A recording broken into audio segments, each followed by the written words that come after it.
Good morning dear students, मैं आपका गणित अध्यापक शुभम तिवारी माई गणित संस्कार एकेडमी विद्यालय ललितपुर से आप सभी विद्यार्थियों का आज की इस वीडियो क्लास के माध्यम से हार्दिक स्वागत करता हूं। विद्यार्थियों, जैसा कि आप सभी जानते हैं कि 5th ए एक्सरसाइज त्रिभुज चैप्टर के अंतर्गत चल रही है, जिसमें आज हम 5th ए एक्सरसाइज का आखिरी प्रश्न है।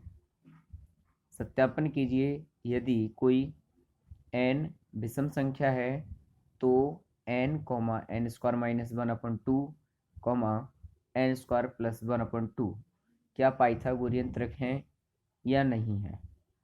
तो यहाँ पर सबसे पहले हमें दिया गया है कि n एक विषम संख्या है, तो यहाँ पर हम कोई भी एक विषम संख्या लेकर के दी गई इस इन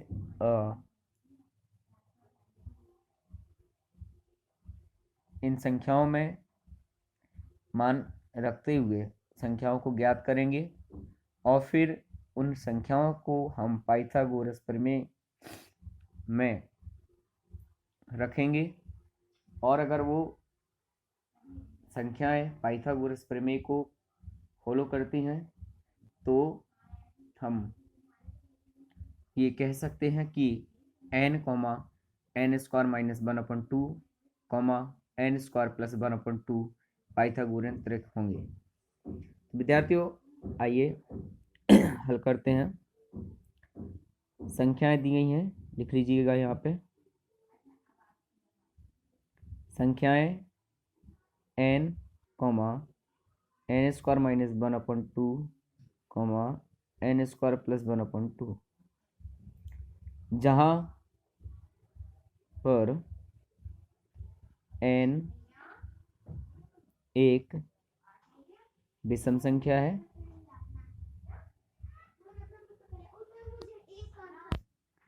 तो यहाँ पर n एक विषम संख्या है, इसलिए n बराबर हम यहाँ पे 3 मान लेंगे।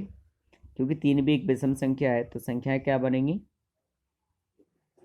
n बराबर 3 होगा, तो n square minus 1/2 equal to बराबर क्या हो जाएगा, n का मान 3 का square minus 1/2, 9 minus 1/2 equal to 8/2, 2 4 जा 8 मीन्स n स्क्वायर माइनस 1/2 संख्या क्या आ गई, 4। इसी प्रकार से n स्क्वायर प्लस 1/2 को आप n बराबर 3 रखेंगे तो 3 square plus 1/2 equal to 9 plus 1/2 means 10/2, 2 5 जा 10। सो यहाँ पर ये अगली जो संख्या है वो क्या है, 5। तो संख्याएं क्या हो गई, तब संख्याएं बराबर 3, 4, 5। अब ये 3, 4 और 5 जो संख्याएं हैं इनको हम पाइथागोरस प्रमेय में रखेंगे, और अगर ये संख्या पाइथागोरस प्रमेय को फॉलो करेंगी, अर्थात कर्ण का वर्ग बराबर लंब का वर्ग धन आधार का वर्ग यदि आता है तो हम कह सकते हैं कि n square minus 1/2 plus n square plus 1/2 Pythagorean त्रिक हैं। तो आइए हम करेंगे, यहाँ पर कर्ण क्या होगा, हमारा कर्ण होगा सबसे बड़ी भुजा 5, और लंब एवं आधार जो होंगे वो आप कुछ भी मान सकते हैं। तो लंब को हमने 4 माना तो आधार कितना हो जाएगा, 3। अब यहाँ पर हम इसको हल करेंगे, तब पाइथागोरस प्रमेय से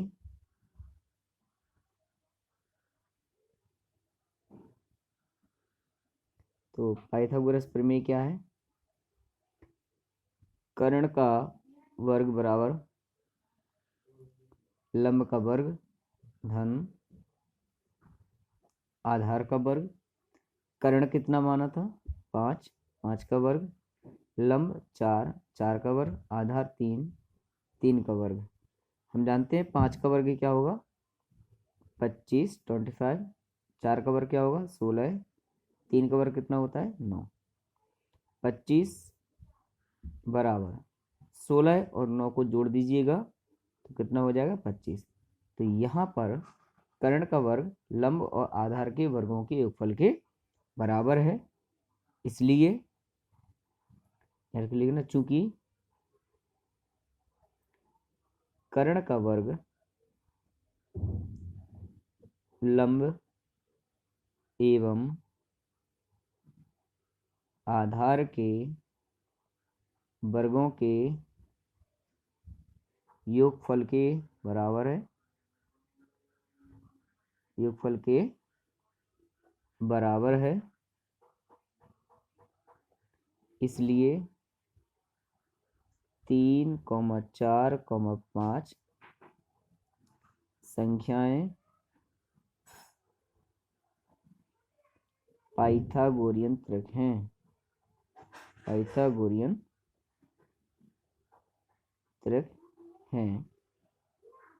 अतः n, n square minus 1 upon 2, n square plus 1 upon 2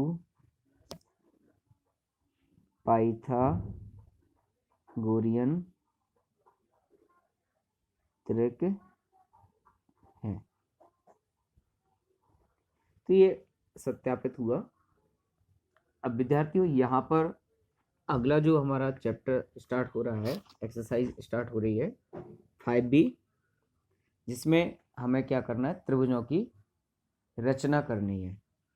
अर्थात देखिए त्रिभुज की रचना हम कब कर सकते हैं, तो त्रिभुज की रचना करने के लिए अर्थात किसी भी जैसे आकृति को जब आपको बनाना होता है तो उसकी माप का होना बहुत जरूरी है। तो अगला हमारा जो टॉपिक है वो है त्रिभुज की रचना। तो आज हम यहाँ पर सबसे पहले ये जानेंगे कि त्रिभुज की रचना कैसे कर सकते हैं। तो त्रिभुज की रचना हम निम्न प्रकार से कर सकते हैं, जैसा कि आप देख रहे हैं इसमें। नंबर 1, त्रिभुज की रचना करना जबकि त्रिभुज का आधार हो, आधार का एक कोण दिया गया हो एवं अन्य दो भुजाएं का योगफल ज्ञात हो।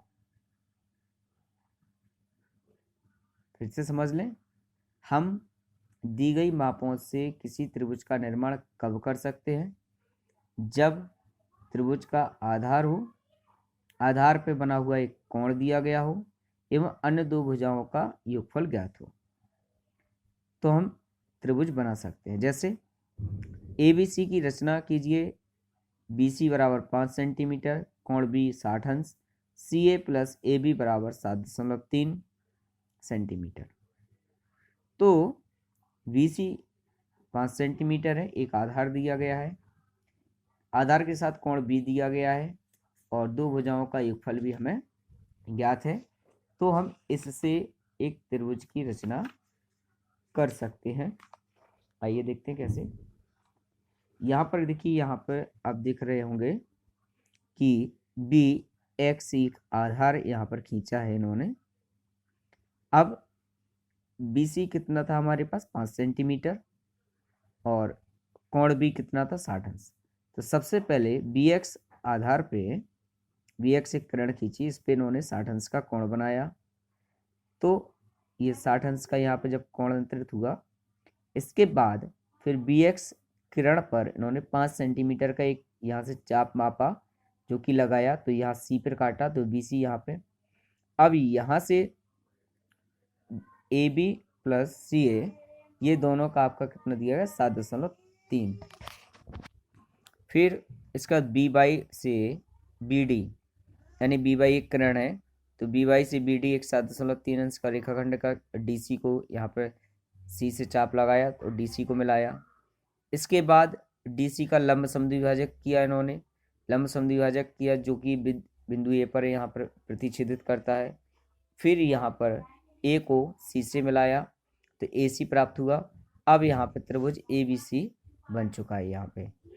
तो विद्यार्थियों ये हम इस प्रकार से त्रिभुज की रचना कर सकते हैं। दूसरा, आधार हो, आधार का कोण दिया हो या अन्य दो भुजाओं का अंतर दिया गया हो, तब भी हम एक त्रिभुज की रचना कर सकते हैं। तो ये दो कंडीशंस होनी चाहिए यदि आपको किसी त्रिभुज की रचना करनी है। विद्यार्थियों इस पर हम कल चर्चा करेंगे। तब तक के लिए शुभकामनाएं। बहुत बहुत धन्यवाद आज की इस कक्षा में आपका जुड़ने के लिए। Thank you.